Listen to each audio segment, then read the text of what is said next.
Hi, and welcome to Back in the Day. My name is David Knight. I'm your host, and I have here with me one of my boys from back in the day, my boy Aaron Brown, jazz guitarist, composer, producer, musician, studio owner. As you can see all the gear in the back and all the guitars hanging on the wall, all that kind of fun stuff.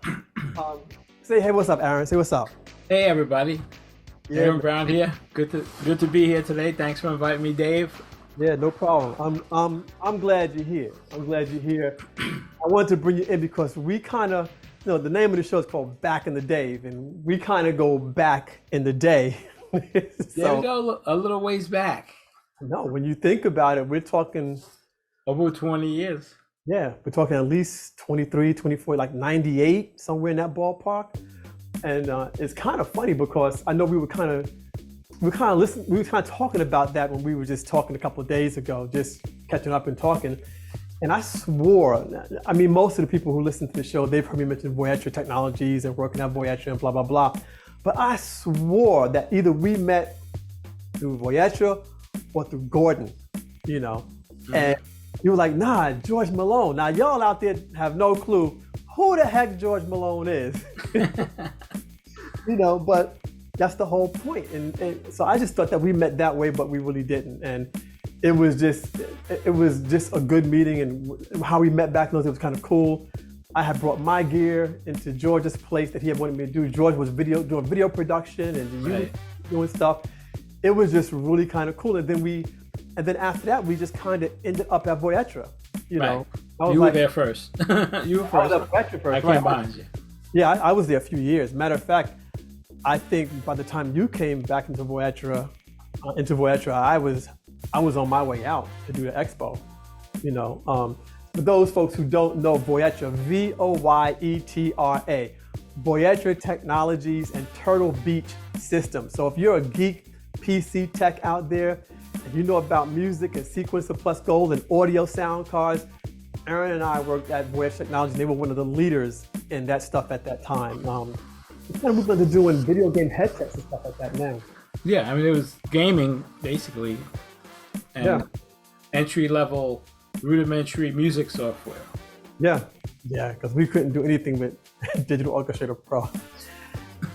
That's when we got into Logic. He was like, nah, Dave, use Logic. I was like, I'm just trying to make this work, man. Like, nah, use Logic. But I don't want to geek out too much, man. What I want to do first, before I really get into your background and all your stuff, what I really want to do first is just play a song. Cool. That's always good. I'm going to play Hidden Beauty first. And I want everyone to listen to the music first, For those who don't know, and you don't know, Aaron is a jazz musician, okay? And they're all going, what? Dave has a jazz musician on the show? I said, oh,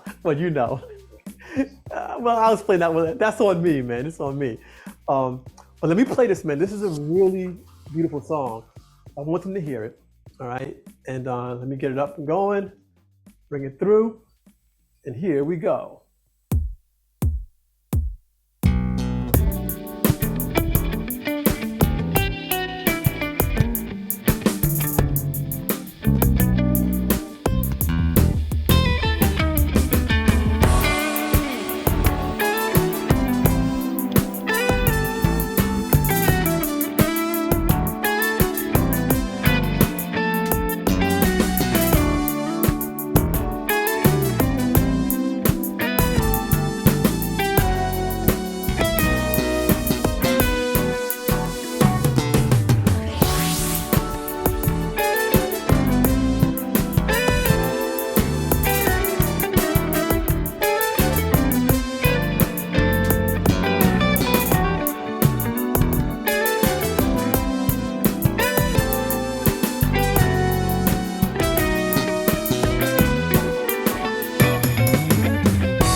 That's really a sweet jam. Cool, man. That, by the way, two things. Mm-hmm. That's going to be my next single. That's going to come out probably the first week of September. Well, so they're hearing it first here. Huh? They're hearing it first here. Well, not really, because by the time they will hear it. Yeah. Well, I put a little preview up online the other day, Right. with just like 15 seconds. And secondly, just for the record, Steve Gadd is now on drums. Really? That version is the version before Steve Gadd. All right, so how'd you get Steve Gadd? He's in my sample library from my old Ensoniq ASR 10 samples. Wow. So I was like, I'll tell you real quick. I was like, those drums you heard on there, I programmed, and they sound fine. And I was like, I wonder what it would sound like with like a live person, playing. So I was able to find a really good couple of different loops of Steve Gadd from that library that worked out even better. Right, of course. So I got to send you that version. I didn't realize that I sent you the old version, but no, it's no problem. Send that version too, because I'll put that in. I want people to hear it. But now it's all live musicians. Right. On the new version. Oh, that's great. That's great. I'll send it on because I want folks to hear that too.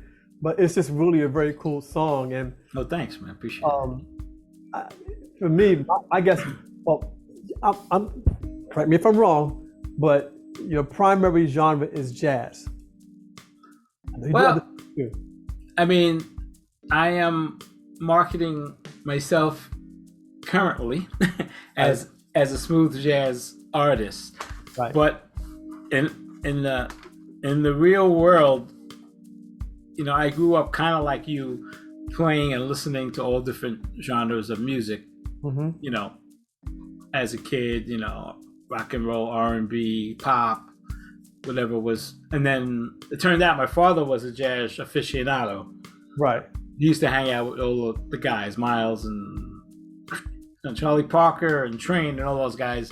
So I found a box of jazz records in my closet when I was a kid, because mom and dad split up. And there was a box with all these old, LPs in there. Right. So that's how I was introduced to jazz, actually. So I was playing guitar. I was taken by Jimi Hendrix at like 12 and a half, 13, Right. That just blew my mind. I got Band of Gypsies was my first exposure to, guitar. So once I heard that, I was like, what is this? This is great. I got to learn it. So I learned the whole album, and I was into that whole mindset. And I played in like a top 40 band when I was probably like 13, 14. Rhythm guitar. Right. My first band experience. But so through the years, and in high school, I switched from art to music major, and I started to get into jazz at that point. So, I mean, I could call myself a jazz musician, or just I kind of think of myself as just an eclectic kind of musician who can play, whatever. Right. It's put in front of me, but that's kind of my zone. I think maybe I understand now, because you discovered jazz, Right. and like a lot of the folks. I did this song I released last year called Fantasy World. When I wrote this song back in 1981, it was a pop ballad, And when I decided to do it over again, after my keyboard player Clayton passed away in 2022, heart failure and stuff, he and I had put together a whole list of songs we were going to do for the album and put things together, for my next album. He passed away, which put me like in a deer of headlight, a deer with headlights. So I grabbed Fantasy World, started just working on Fantasy World, putting it together, and for my podcast, background music, and blah blah blah. But it was coming out jazz, and I'm not a jazz musician. I never considered myself one, and so it's just interesting because when I released the song last year, everybody goes, "That's jazz, Dave." I'm like, "Yeah, I know. But you don't do jazz." I'm like, "Yeah, I know. But that came out jazz." I'm like, "Yeah, I know." And it became this whole big kind of like joke, within the fan base and stuff and on email and people leaving comments. "Sound like jazz to me, Dave, sounds really good though. That's good jazz." I'm like, oh, "Okay, whatever, but now I see, like, talking to you and my friend Julio and other people, you guys kind of, and I don't want to stereotype and just draw, paint big broad strokes. You guys discovered jazz. So for y'all it was like, "Yo, this is cool, I didn't discover it. It was it was not pushed down my throat. I cannot say that at all. But it was played a lot around me growing up. And so to me, we grew up in the era of Jackson 5 and Earth, Wind and Fire. Right. And that's what I was hearing. So when like my dad put on jazz, Grady Tate, O.C. Smith, and a lot of times salsa, Mongo Santa Maria, all these cats, I'm just like, yo, I'm running through the house. Oh God, there's Daddy playing that stuff. I just didn't want to hear it. Then go to my grandparents' house and it was jazz, blues, and big band and dizzy and all that kind of stuff. I just didn't want to hear it because that's grown people's music, So I guess when I got into the music side to be a musician, that kind of stuck with me. And so now for me, I'm kind of unraveling all of that. Well, I hear you. And to add to that, you said I discovered jazz, but I think everybody that's a listener, which is pretty much everybody listens to music in some capacity on purpose or by default because our parents are playing it or our brothers and sisters are playing it or neighbors and cousins and all that stuff. I believe your brain takes all of that in. Yes. And subconsciously it's in there. So that's why I like to refer to myself, kind of my music, as eclectic. Yeah. Modern music, whatever you want to call it, because there's all those different elements of R&B, jazz, funk, fusion, Latin. But isn't it amazing? Maybe not country, but other than that, it's pretty much. It's like a big ball of whatever comes out. I don't think, I'm going to write a jazz tune. You know what I mean? Yes. That's kind of, and now, that, like you said. But I didn't see with Fantasy World. I didn't do that. With Fantasy World, I just sat here, pulled out my keyboard, and just played, and just read this song over again, and whatever came out. That's what I'm saying. That's exactly. I agree. I don't do that. What I normally do is I'm writing a funk tune, I'm writing a dance tune, I'm writing a ballad, I'm writing a bit. Right. I go to it, and it's a conscious thought as to what I'm writing. Fantasy World, that was not the case, and maybe that's why it sounded so jazz, because I wasn't going for it. I was just playing whatever I wanted to play, and it came out. To me, that's really the essence of music. Of recording and music, yes. I'm saying you wrote that tune because that's what you were feeling, and if it came out country or funk or fusion or jazz or or reggae or whatever, so be it. So I mean, that's kind of my approach. I just write what I feel, and whatever it turns into. Sometimes it's funny because sometimes I have in mind, let's say I want to do A, and when I finish, it's like B or C. It's not what I thought I was gonna, create. But like you said, it's not a conscious. I mean, it can be a conscious thought, or but it's not most of the time. And that's for me this kind of smooth, quote unquote smooth jazz kind of vibe thing is my comfort zone, to be honest with you. I'm very comfortable in that. You could call it commercial jazz, really. It's kind of what it is. It's not straight, because in the jazz world, it's like the straight ahead jazz people, the swing guys, bebop, and I love all that stuff and play all that stuff. And then there's the smooth jazz community, which the mainstream jazz guys kind of look down on the smooth jazz guys, like, oh, you're a sellout, blah blah blah, which is really stupid, because most of the straight ahead jazz guys are starving, number one, right, and just struggling to make a living, right, and a good number of the smooth jazz people are doing really well. You know, especially the top cut of people. You know, they're making a nice living. So, you know, like sometimes you got to ask yourself, and I've been through that. And I will share with you. When I was in college, I came out of high school, went into college, a jazz snob. If it wasn't ding ding ding ding ding, I don't want to play that. I remember, and then I got invited to join a fusion band with Trevor Gale and Fred Wilson and David Gale, and who else was in that band? Tony Rubino,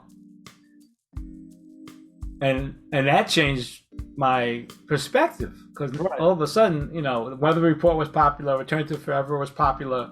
Yep. And that was like our influences in that band. You know, we started writing all these different time signatures and all this different kind of music that it wasn't, you know, pop. It was right. Now, see, when I got to college, I went to Five Towns College of Music. Back in those days, I went there, and it was a jazz college. Right. And I went. I didn't want to go, but I went because I'm like, okay, I got to do a little more music, but my whole thing was I wanted to be like the Commodores, and they got together in college. Let me go to college and meet some guys and start a band and blah, blah, blah.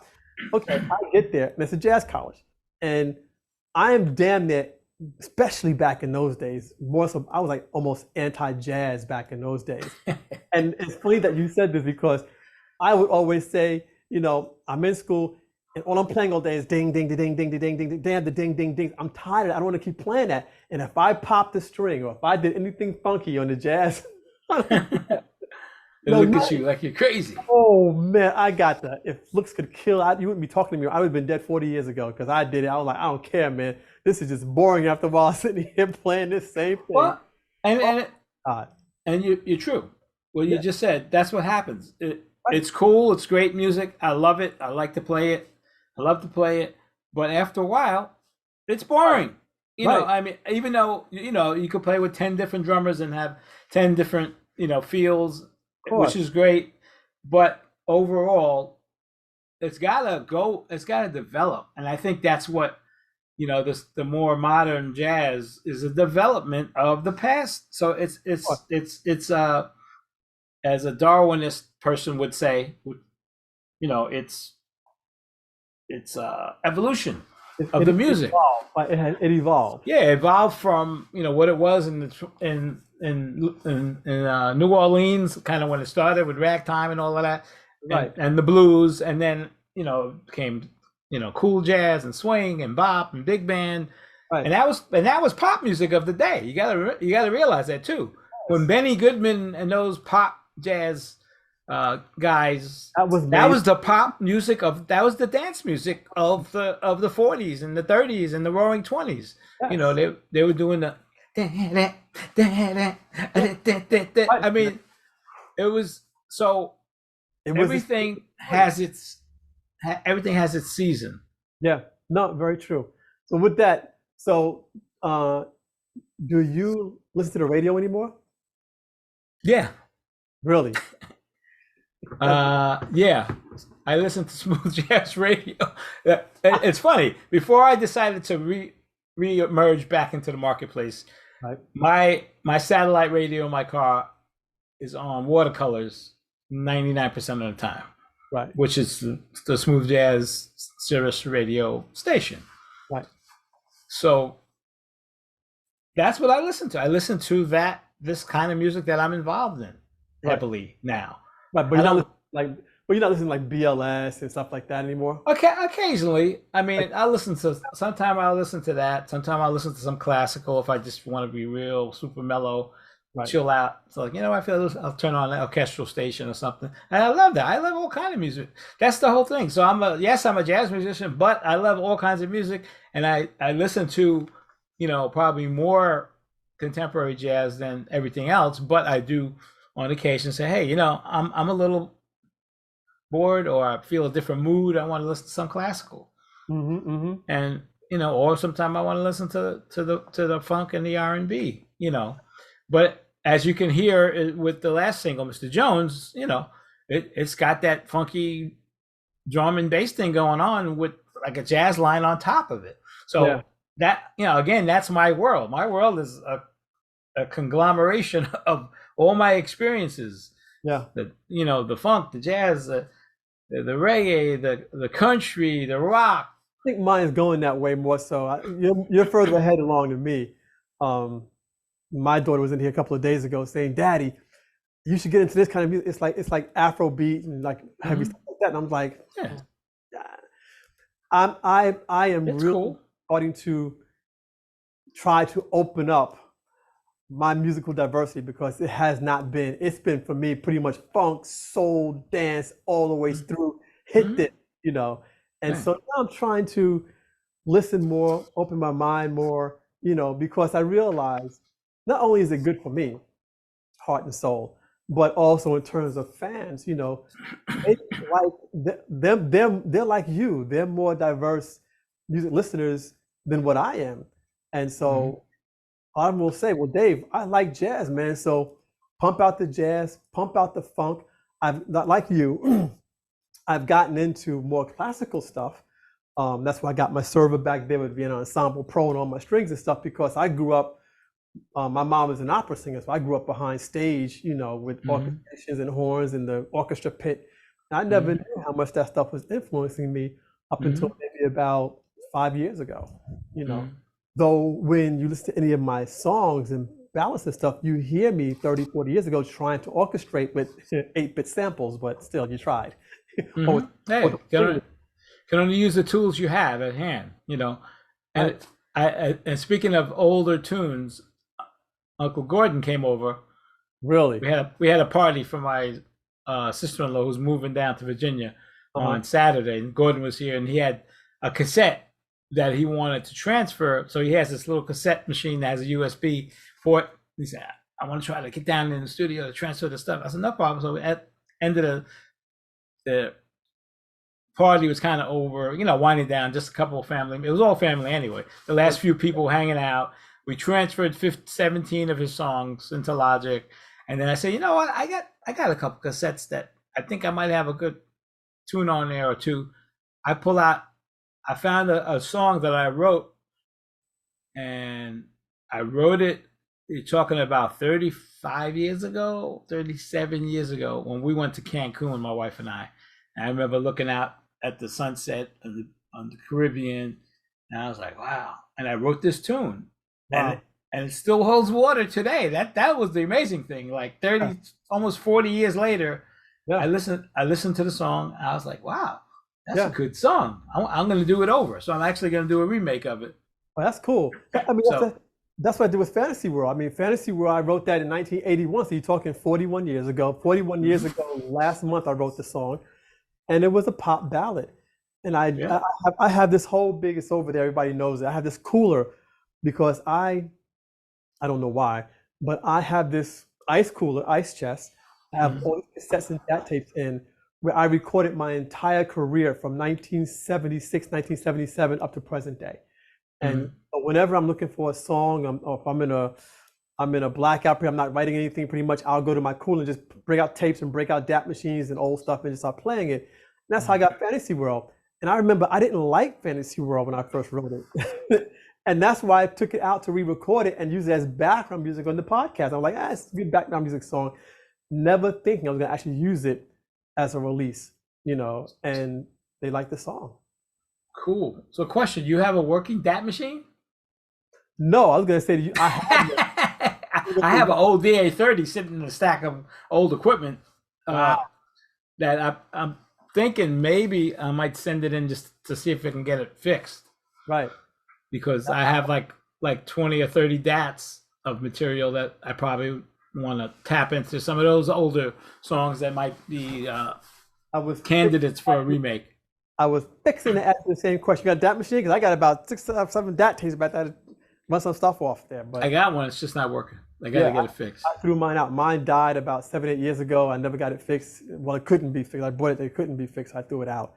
And that was that. So I got a Well, question for you. So is there a song that when you hear it, it immediately throws you back in the day? mhm. Hear the song and takes you back to either a person, an experience, or an event, and it brings up an emotional thing inside of you, good, bad, sad, whatever. Mhm. But you have a song like that? Sure. What song is that? I mean, I got to go back to the Jackson 5. When I was a kid in camp,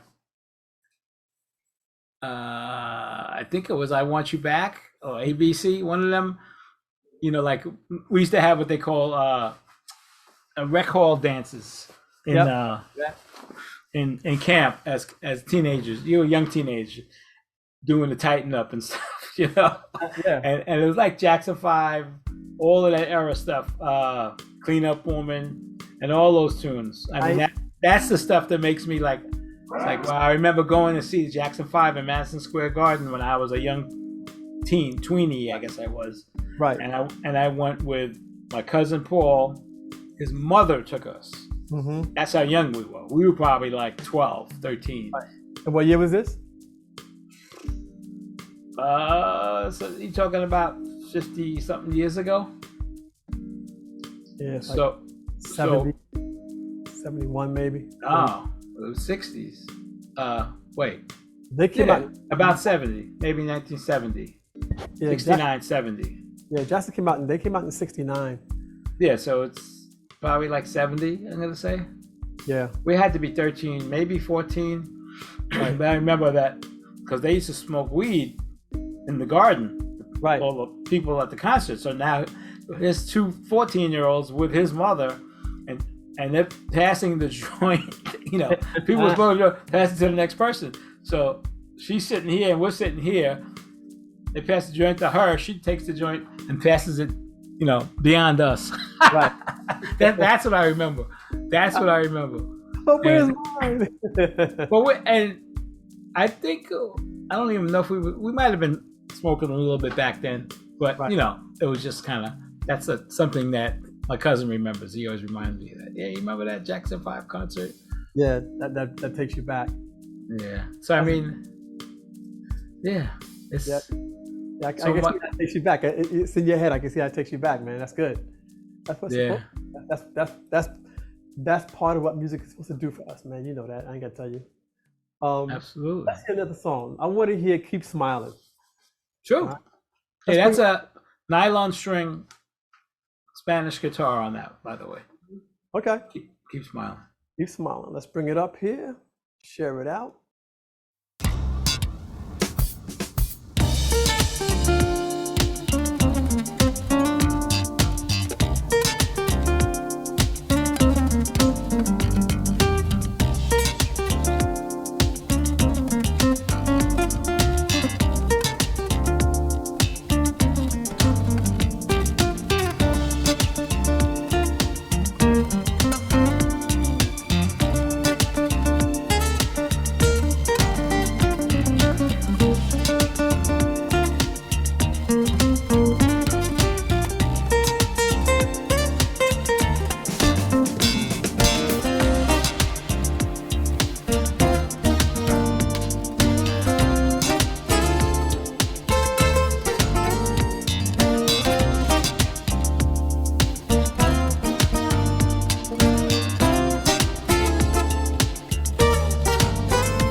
Yeah, man. That sounds good. The acoustic guitar sounds really, really nice in that. No, thanks, man. Yeah, Glad you enjoyed it. By the way, that's one of the tunes I wrote after my mother passed away last November.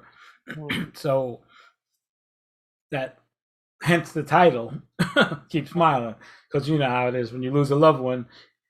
You kind of want to do anything but smile. But I made a commitment to myself to channel my energy and sadness and grief into the music. And I wrote a bunch of really good tunes, man. That's one of them. And I just wanted to say something else, going back to what we said before about, when you said consider yourself a jazz musician. What I discovered basically in my life is that, the word jazz, we associate it with music pretty much. But in life, the essence of jazz really is improvisation. Yes. So, and that's what we really do in life, because in life we're faced with all these situations: family, friends, loved ones, associates, strangers, and we have to learn how to dance. Yes. As I say, learn how to get in a situation, and maybe you're faced with some challenging situation, and learn how to work through it. And that's really all it's about. That's what really jazz is: learning how to develop your instrument, whether it's you're a singer or a horn player or a string player or drummer, and then you're given a framework. Okay, this is the melody and this is the chord changes, and now what do you do with it? So it's really synonymous with life. Learning how to ebb and flow. I agree with you, and it's funny because you kind of segued into the more personal side, because I love getting into the personal side of people, and not so much what makes people tick, but where we are in life right now and things that go on. People who listen to the show, many of them are older than me. I'm going to be 60 in about 2 weeks, 2.5 weeks, something like that.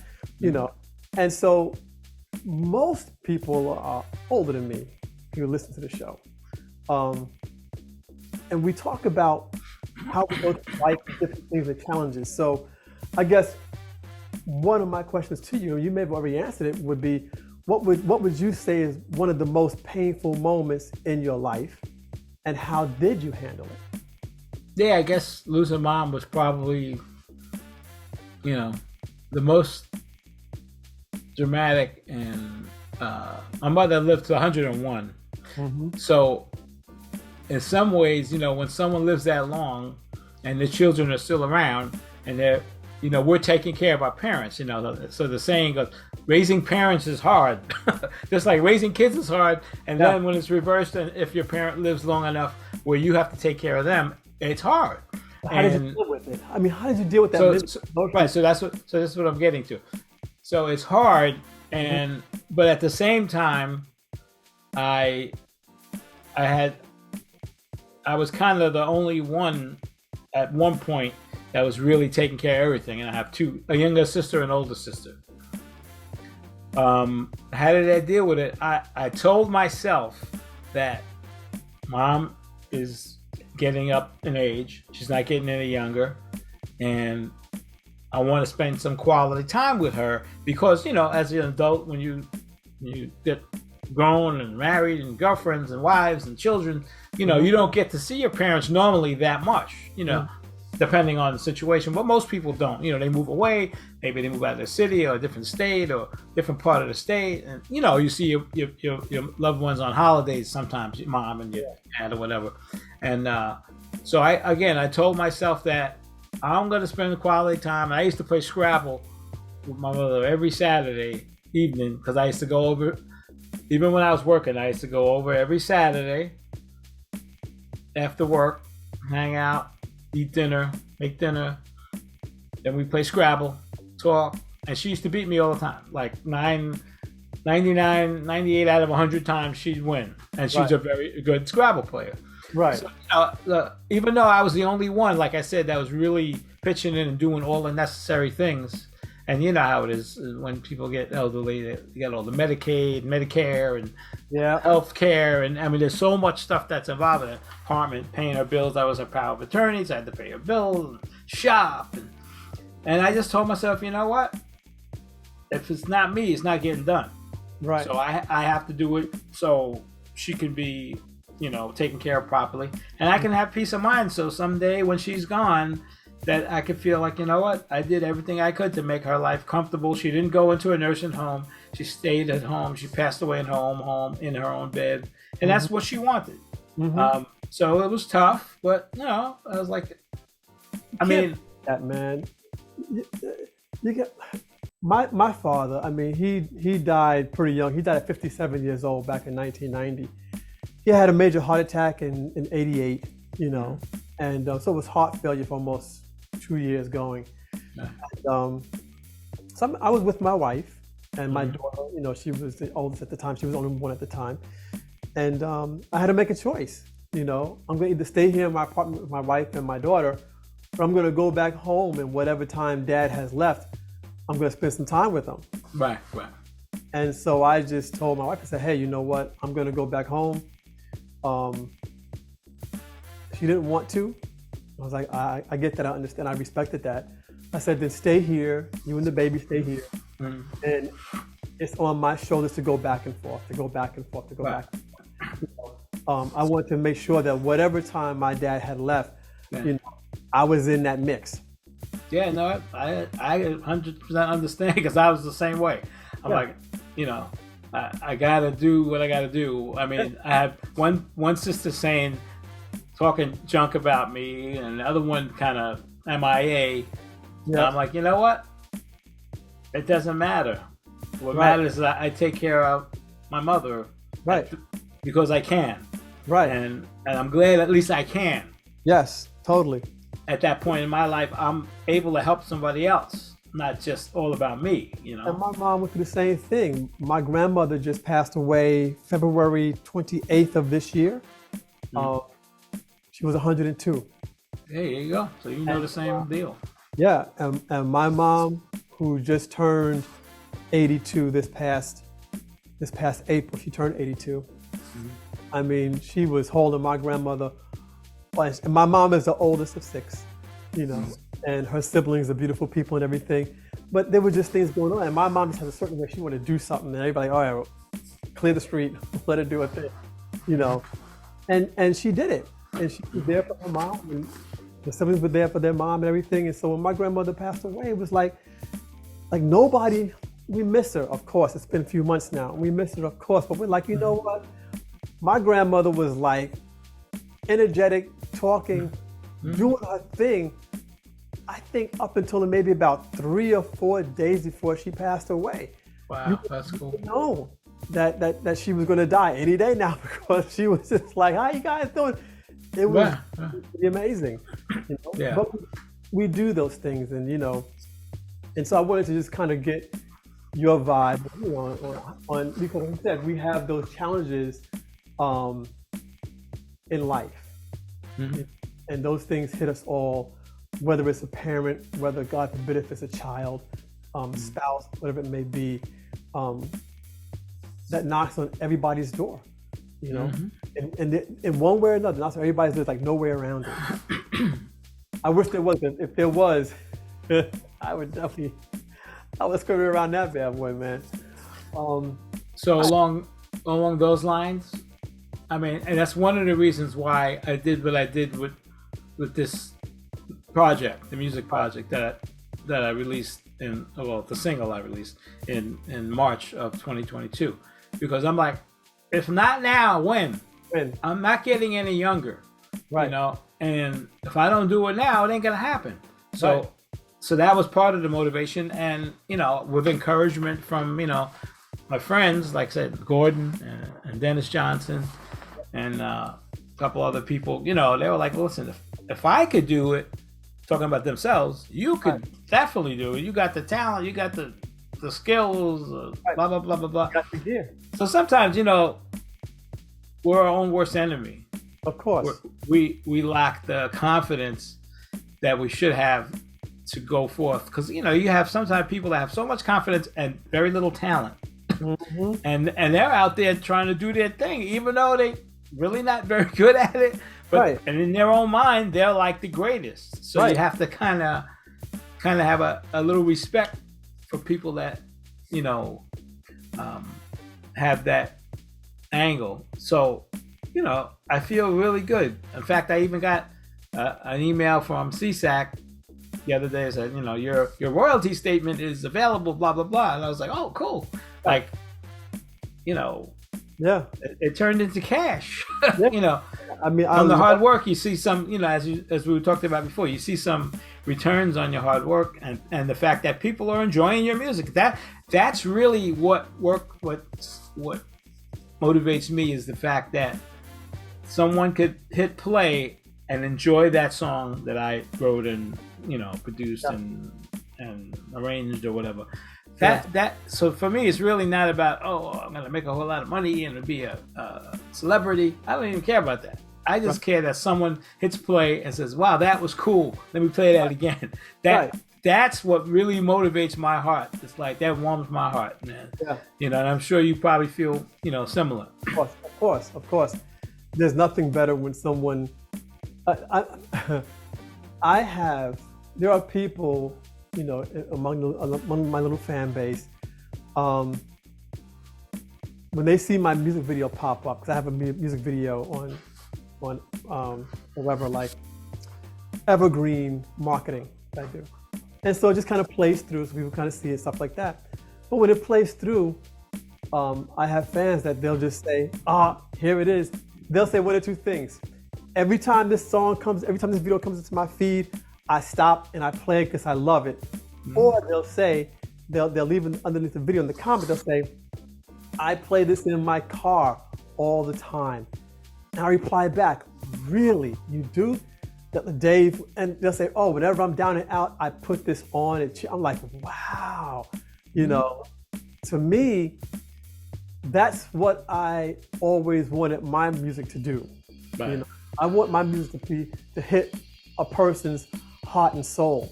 So when you say to me that I'm playing your song with the top down in my car on a nice sunny day, or when you say to me if I'm sad, I put on Fantasy World, or when your video comes to my stream, I play it. Man, there's no better. Right. It's a good feeling. It really is. I want to say it's surreal, but it's not, because it's really real and it feels really good. Yeah, I mean, it's like, I know now if I put up a post, let's say, and Instagram and Twitter seem to be my two biggest response pages out of all of the social media.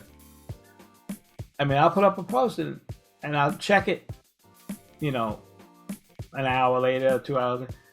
So I'm looking, and sometimes like, I got 600 plays, or I got 1,500 plays, or 3,000 plays. I'm like, 4,000 plays. Yeah, and you're like, what? I'm like, wow, somebody's paying attention. I mean, that's what it tells you. Someone's actually paying attention to what you're doing, which is cool, because there's so much nonsense out there that to actually get someone take the time to hit play and listen means a lot. That means that someone appreciates what you're doing, and that makes you feel, like whole. Like, oh, that's cool, Yeah.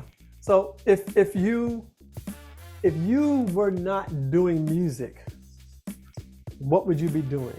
Like, for me, if people have asked me, well, Dave, if you weren't doing music, they think I'd be a doctor because of all of my holistic stuff and my medical stuff that I'm really into. But no, if I wasn't doing music, I would be driving an 18-wheeler rig. A Kenworth 18-wheeler rig with the bed, everything in the back. That's what I'd be doing. I'd be driving a rig, man.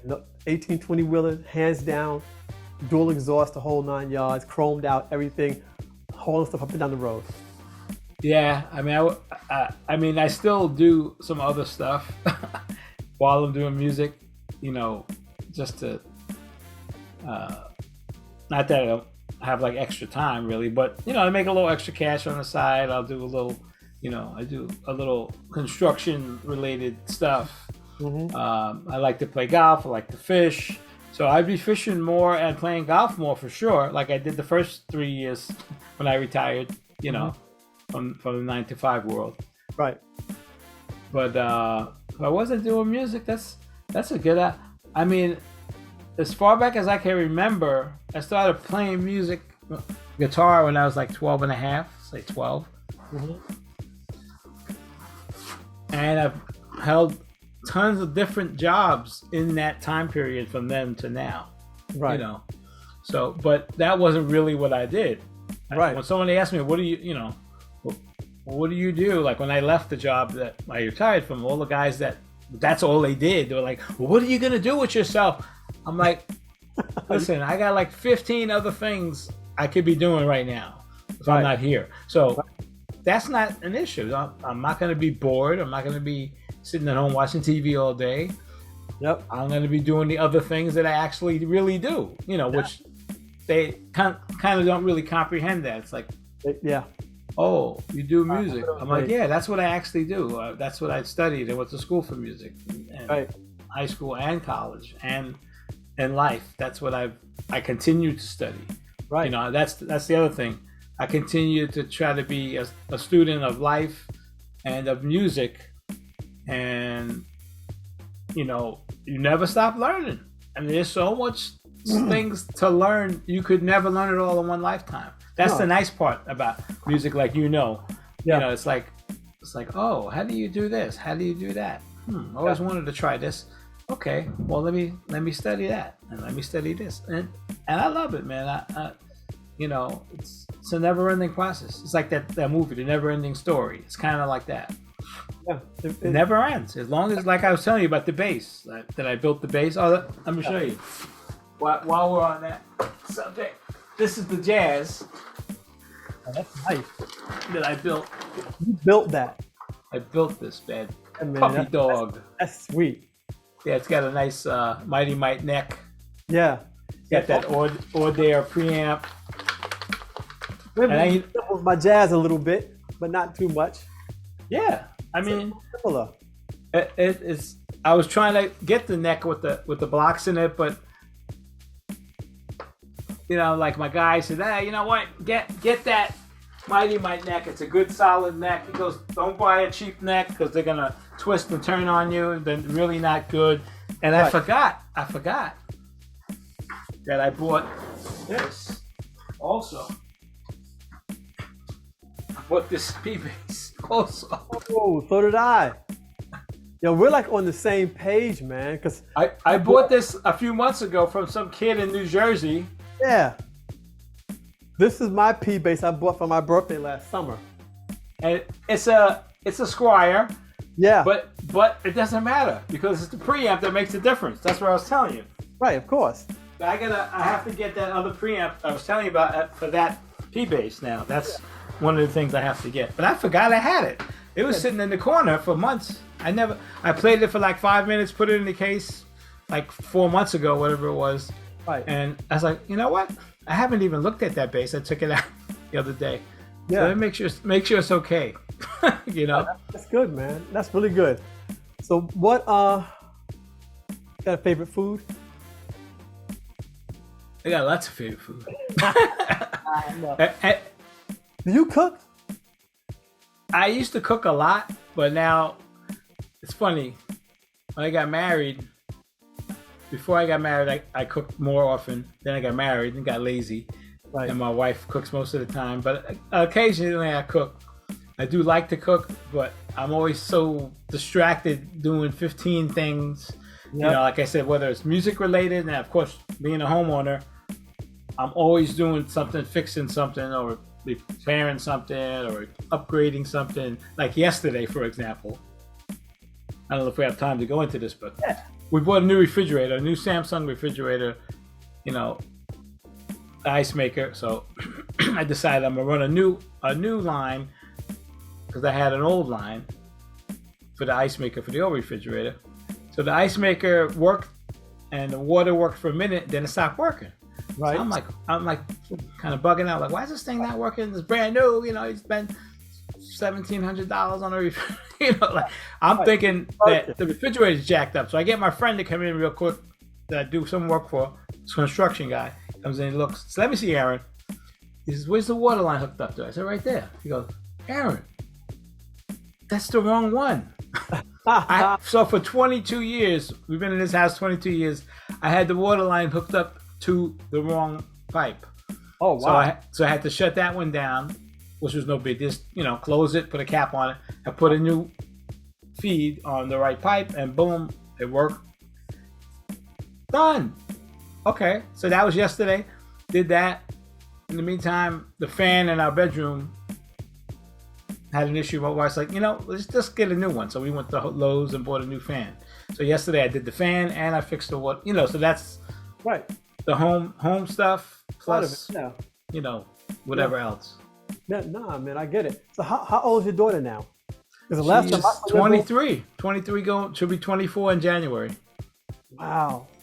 Last time I saw your daughter, she was in diapers. Well, that's what I was saying. What you were saying about, I remember your son when you worked at Voyager and you were buying some kind of like mini bikes, trikes or something. Oh, yeah, on the dirt bike, a dirt bike. Yeah, I remember that. I remember your son being a little guy. Now he's like 30 something now. Dude, which one? It's like my two oldest sons, man. Colin was my first youngest son. He's 30 now. Mm-hmm. He's 30 and 6'1". His older brother Kyle, he's 32 and he's like 6'1". And then my daughter is 34. Yeah, so and then you never met Marcus. No, I saw the picture though. Yeah. But we're not getting any younger, so like I said, that's why I said I got to do it now. I got to just put my music out, and you know what? I'm glad I did because it was embraced. It was on made the top Smooth Jazz Network Top 100, which is a Billboard recording station chart for 12 weeks, and like I didn't expect anything. My attitude was, I'm going to do this. I'm expecting nothing. So whatever happens, I'm good with it. Right. Whether it's nothing or something in the middle. Right. So I spoke to the promoter the other day, the radio promoter that helped me to promote and get it on the radio. And I asked him, so what did you think of the summation of our campaign? So, well, first he had told me originally, he said, I got to tell you, Aaron, he says, your song far exceeded what I thought it was going to do. Mm-hmm. So that was cool. I was like, that's a good compliment. Mm-hmm. And your video feed just went out. My feed just went out. I don't know why. Hang on a second. Oh, I think I may know why. You ran out of hard drive space? No, it shouldn't have. There it is. I see you again. That's the other camera, though. Yeah, I see it's facing the other way. I know what happened.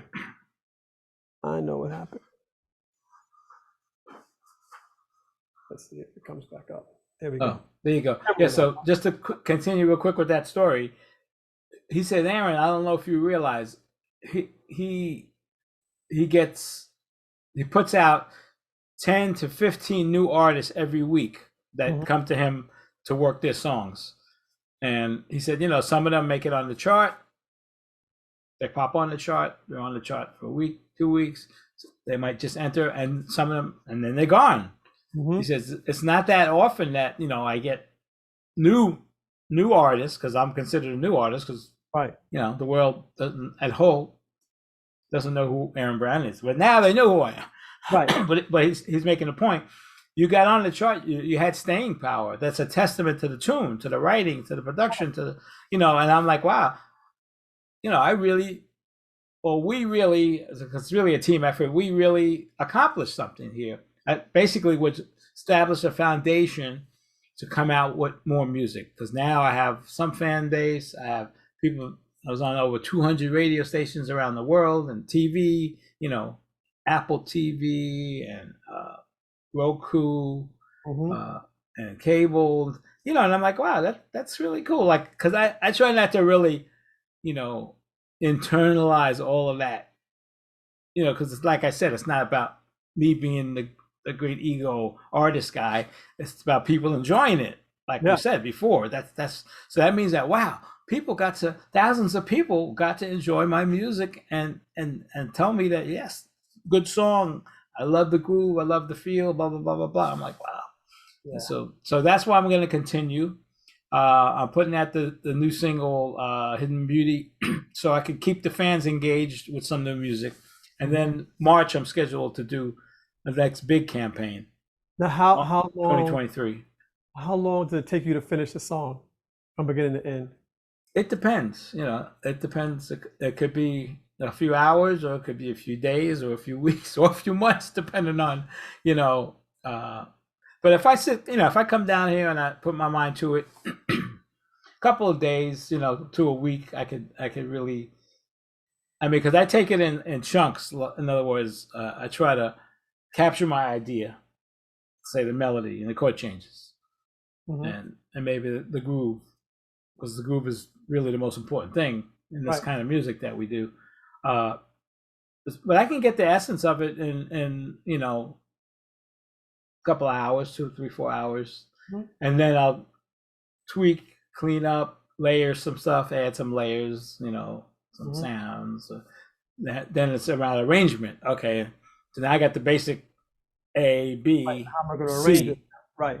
Yeah. So what am I going to do? What do I want to? How do I want to transition into and out of? And each part, I want to have its own identity within the song. So, it's just after I get the basics down, then it's enhancement, arrangement, and usually I find that I over arrange, so then I have to unarrange at some point.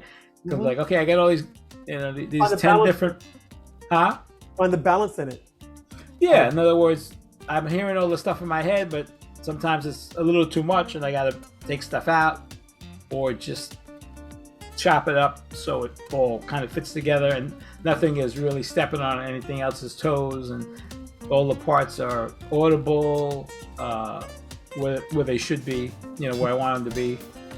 And then once I get the basic arrangement done, I'm kind of mixing as I go. Yep. But then I'll just put everything off and then start layering all the different elements and see how that's the process. That's good. See how it comes through. So it takes me. I mean, if I had to say, okay, somebody says, "Oh, I need a track for," I could get it done in a couple of days. Realistically, to a week with no problem. Yeah. And because I like to write and stuff when I'm inspired, not just to be writing because I'm writing. Yeah. You know what I mean? Because I've heard people say, "Oh, I wrote 100 songs in the last 30 days."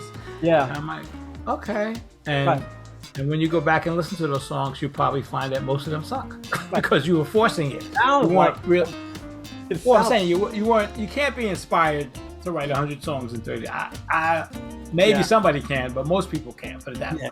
Yeah. So it's not about a volume race to see who can write most songs, but that's, again, we live in an age of instant gratification. So people think that if I do more, that it's better. Right. Sometimes it is, maybe for certain people, and then other times it's not. It's not. So where do you see yourself musically 3 to 5 years from now?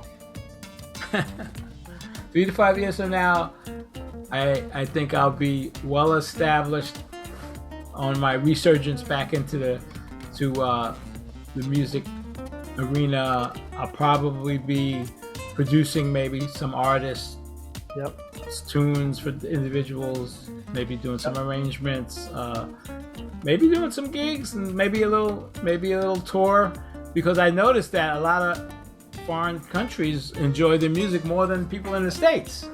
Oh yes. And I noticed that when I saw a note on I think it was Instagram, and it said Snarky Puppy World Tour. And all of the countries they had on there, those are the countries that my song is played in. I'm like, well, hell, if they could do that, that's right. In a year or 2 years, 3 years, whatever, as I'm building my fan base and demand to hear Aaron Brown, I don't see why I shouldn't be going to Europe and Asia and the UK and Germany, you know, and France and Belgium. Germany and over in the UK. Dave, when you're coming out here, let us know when you come out here. In Switzerland, when you're coming out, when you're coming out. Like, okay, Kentucky, when you're coming down. Like, okay, so hell, if things go good, maybe we should do a tour together. Who the hell knows?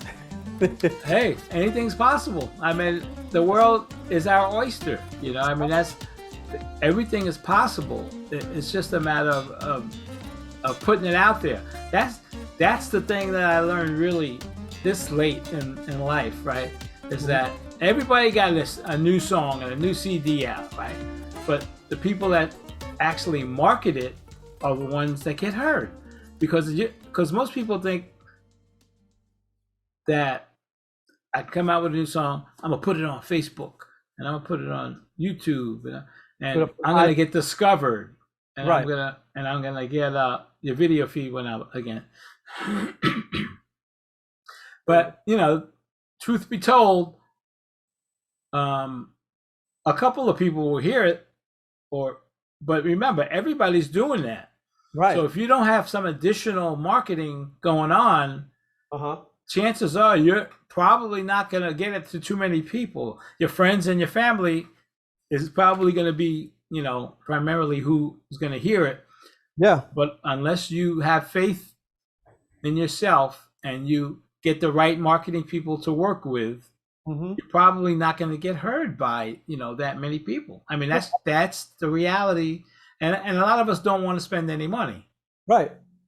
You're absolutely right.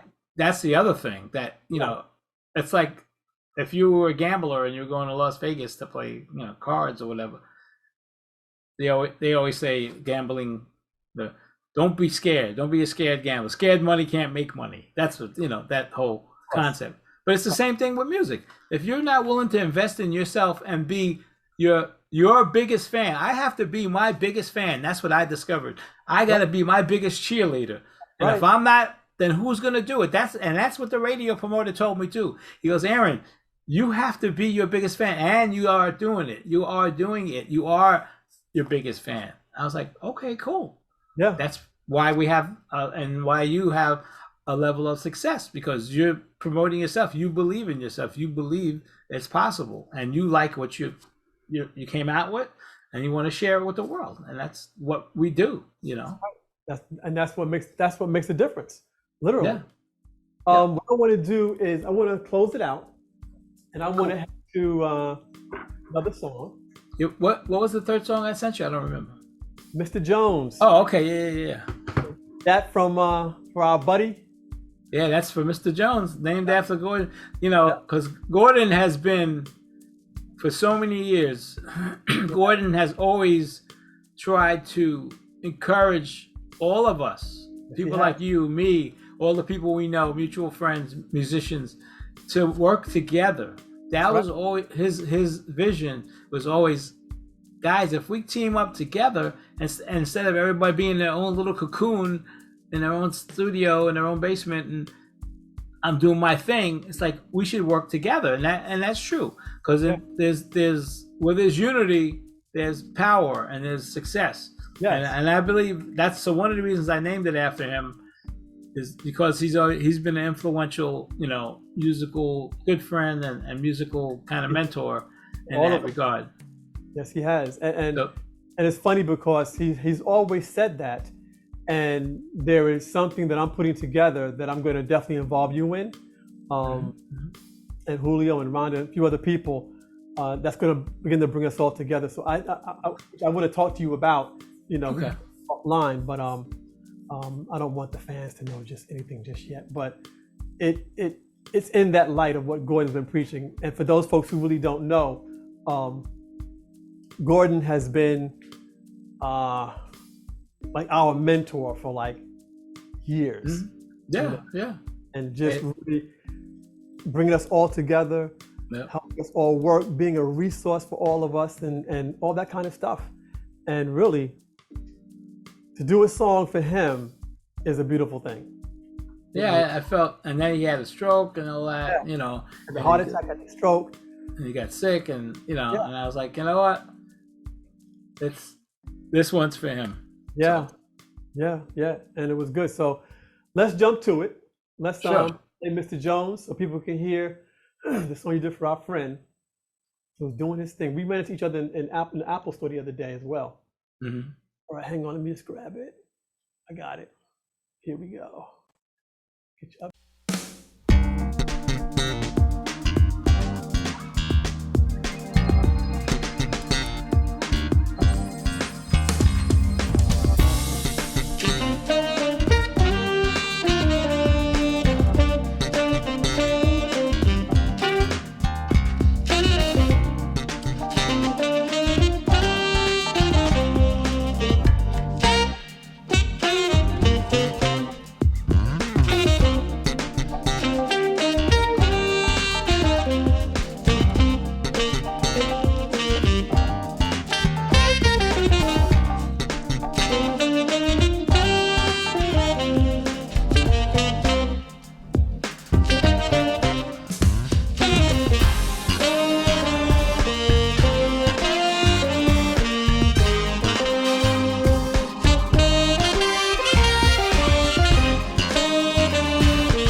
That sounds good. That cool, man. Glad you enjoyed. I love it. I love it. I love it. Just really good stuff, Aaron. Thanks, man. Stuff. Where can people find you? Well, you can find me everywhere. My website is www.fbcmusic.org. So that's Frank Brown Charlie music.org. I'm on Spotify, I'm on Apple, I'm on iTunes, Rhapsody, Amazon, Deezer, Tidal, and all the other download ports. Yep. YouTube. I'm on YouTube. I'm on where else am I? Instagram, Facebook, LinkedIn. Just look up Aaron Brown's with an S, Fubak Collective. Okay. I'm everywhere. I'm gonna have a show notes page, so it's gonna be on my website. So with the show notes page, all this information will be there as well. So, and I will point people to my website to get all the links as well, for you to reach out to you as well. Yes, and I'm also on. If you want all those links in one place, you can go to Linktree.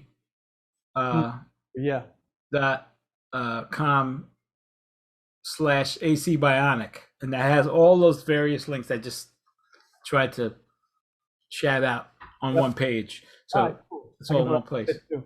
All right. Sounds good, man. Thank you so much for joining me. Thank you. I appreciate it so much coming in, sharing your life, sharing your stories, sharing your music, all that you do. It's been a long time, and I think this was a really good thing that we did.